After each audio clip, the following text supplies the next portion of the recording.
નમસ્કાર સર. આધુનિક ભારતના માનનીય પ્રધાનમંત્રી શ્રી, હું અંબાજીથી सीआरसी कोऑर्डिनेटर जयेशभाई पटेल आपके समक्ष उपस्थित हुआ हूँ.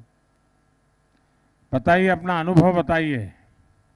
सर इस मेरा व्यवस्था बहुत के अच्छा- कारण जिन जिन सर, स्कूलों मेरा- में आपको कोऑर्डिनेट करना होता होगा, वहाँ एक्सपीरियंस क्या आ रहा है, रिस्पांस क्या आ रहा है?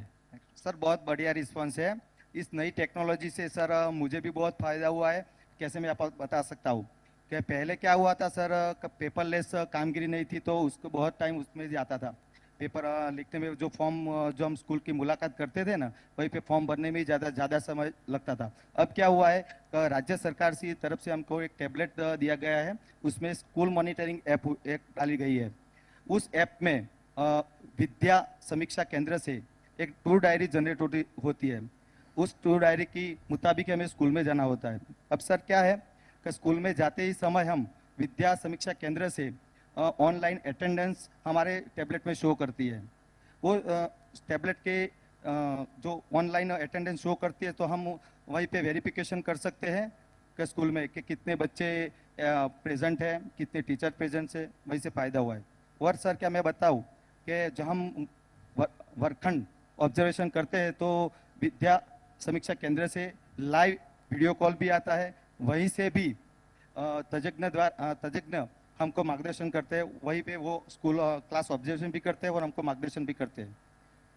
अच्छा, मान लीजिए मैं इसमें एक और विषय जोड़ने की कोशिश करूं, तो ये आप लोग मुझे गाइड कीजिए कि संभव होगा क्या, क्योंकि आप लोग पिछले 2 साल से इसके साथ माथापच्ची कर रहे हैं, तो आपको ध्यान में आया होगा. हम लोग पोषण अभियान चला रहे हैं. पोषण अभियान के संबंध में ही मानो अपन ऐसा ही चार्ट बना दें हाँ सर. और उसमें बच्चों को ही कहें कि भाई ये खाने से इतनी कैलोरी, ये खाने से इतनी कैलोरी, तुम्हें दिन में इतनी कैलोरी तुम्हारे शरीर में जानी चाहिए. और वो टिक मार करेगी, मैंने आज ये खाया था, ये खाया था, ये नहीं खाया, ये नहीं खाया, नहीं खाया, और उसके कारण मुझे जो कैलोरी थी वो सफिशिएंट मैंने नहीं ली है. वो बच्चे को खुद समझ आ जाए, वैसा अगर मैं इंट्रोड्यूस करूं, मुझे तो बहुत मुश्किल नहीं है, मैं तो तुरंत इसमें एक चीज़ और जोड़ दूंगा. लेकिन क्या हमारे टीचर्स बच्चों को इसके लिए तैयार कर सकते हैं?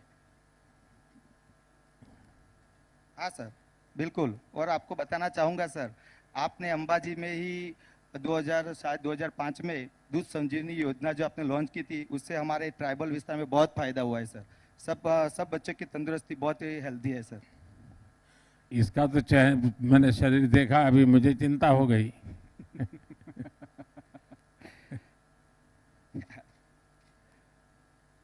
सब बच्चे वो योजना से बहुत खुश है सर. तो आप पूछ सकते हैं सर. दूध संजीवनी उसको नहीं पहुंच रही है क्या? नहीं, आप लोग सोचिए पहुंच रही कि है ना. इसका अगर हर रोज आ प्रोग्रामिंग जाती करना नहीं. है, हर एक इलाके में खाना अलग होता है, अलग प्रकार से होता है, लेकिन उसको हाँ सर. अगर थोड़ा, उससे कारण क्या होगा, सब सेंसिटाइज होंगे कि भाई एक इंडिविजुअल बच्चे के लेवल पे कितना कैलोरी की ज़रूरत है, किस उम्र में क्या ज़रूरत है, उसका वेट इतना है तो क्या चाहिए. अगर हम उसका एक चार्ट बना दें और वीकली उसको भरने की एक व्यवस्था बनाएं तो शायद बहुत अच्छा हो सकता है.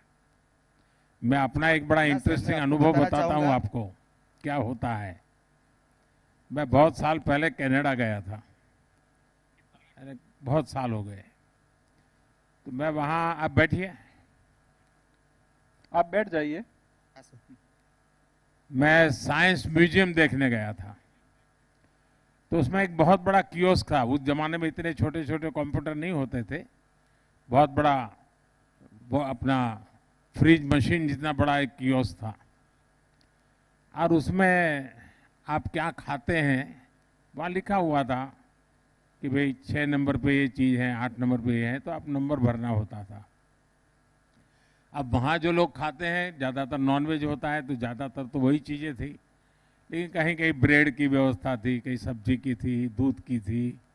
तो मैंने अपना चार्ट भर दिया और उसको वो तुरंत जवाब देता है कि आपकी कैलोरी में क्या है, कमी नहीं. तो मुझे क्या जवाब आया, आपको सुनकर के हंसी आ जाएगी. जब मैं तो वेजिटेरियन हूँ, तो मैंने जब उतना भर दिया कि मैं ये खाता हूँ, तो सामने से मुझे उसने पूछा, मशीन ने, क्या आप पंखी है क्या?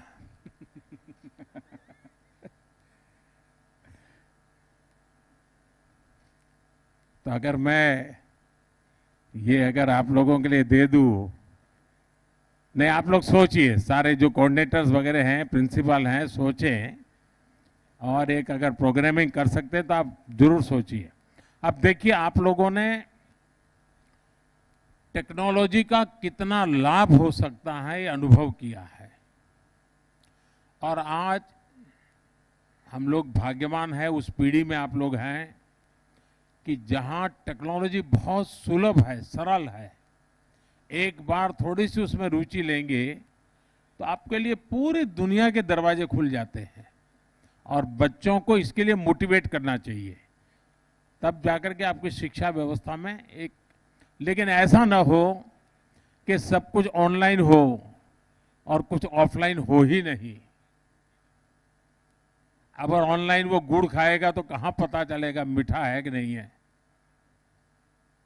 उसके लिए तो सचमुच में उसको गुड़ खाना पड़ेगा। वैसे खेल कूद है, समूह जीवन है, ये सारी चीजें भूलना मत।